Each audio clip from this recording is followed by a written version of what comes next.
नमस्कार साथियों। आज हम बात करेंगे उत्तर प्रदेश के अंदर मिर्ज़ापुर लोकसभा सीट के अंतर्गत आने वाली मझवा विधानसभा सीट की। मझवा विधानसभा सीट आज बहुत चर्चा में है और चर्चा में क्यों है इसका कारण हम आपको बताएंगे। आपने सुना होगा संजय निषाद की जो पार्टी है उसमें उनके जो एक कार्यकर्ता हैं, जो टिकट के एक उम्मीदवार थे, हरिशंकर बिंद, जिन्होंने 2022 में बसपा की टिकट से चुनाव लड़ा और वो चुनाव हार गए। उसके बाद संजय निषाद की पार्टी को उन्होंने ज्वाइन कर लिया और मझवा विधानसभा सीट पर उपचुनाव होने जा रहा है, जिसके लिए संजय निषाद ने हरिशंकर बिंद को एक बड़ी आश्वासन दिया और ये कहा कि हम आपको मझवा विधानसभा सीट पर टिकट देंगे और आपको यहाँ से चुनाव लड़ना है। और हरिशंकर बिंद लगातार यहाँ करीब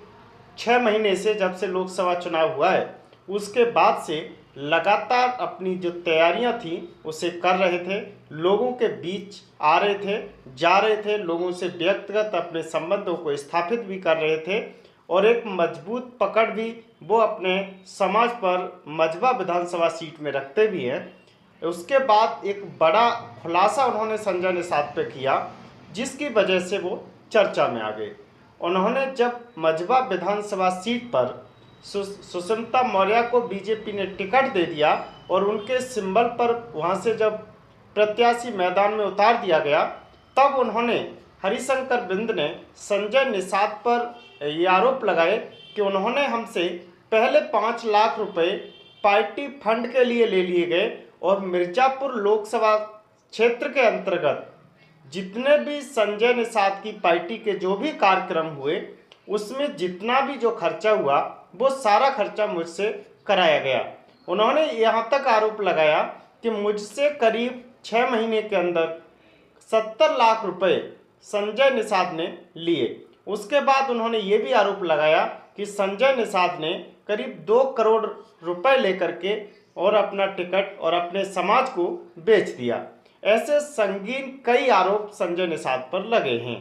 लेकिन जब उनसे उनकी जो पत्नी है पुष्पलता बिंद, उनसे भी बात की गई तो उन्होंने कहा कि हमें आश्वासन दिया गया, हम लगातार जो मेहनत कर रहे थे और उसके बाद जो भी कार्यक्रम होते थे वो सब हमारे पैसे से होते थे और हमें एक बड़ा धोखा दिया गया और हमारे समाज को एक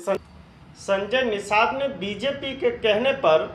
अपने पूरे समाज को बेच दिया है। इस तरीके से जब ये आरोप संजय निषाद पर लगे हैं तब उनसे इस बात को लेकर बातचीत की गई तो उन्होंने कह दिया कि वो पार्टी के ना तो किसी पद पर हैं, ना ही वो पार्टी के कार्यकर्ता हैं। पार्टी जब टिकट नहीं दे पाई, यानी कि जो टिकट हमें मिलता है वो बीजेपी के माध्यम से मिलता है, बीजेपी ने हमको टिकट नहीं दिया और इसलिए हम उन्हें टिकट नहीं दे पाए। लेकिन बात यह है कि कोई भी पार्टी होती है, वो कोई भी संगठन होता है, तो पार्टी के जो वरिष्ठ नेता होते हैं वो इस तरीके का जो पैसे का जो सामने मामला आता है वो लगातार, ऐसा पहली बार संजय निषाद पर नहीं, पहले भी लोगों पर आता रहा है। और ये सच्चाई भी है कि लोग इसी तरीके से इतनी बड़ी गाड़ियों में और इतने बड़े प्रोग्राम हमेशा जो करते हैं, जो वहाँ का प्रतिनिधि होता है उससे वो पैसा लेकर ही करते हैं, ऐसा माना जाता भी रहा है।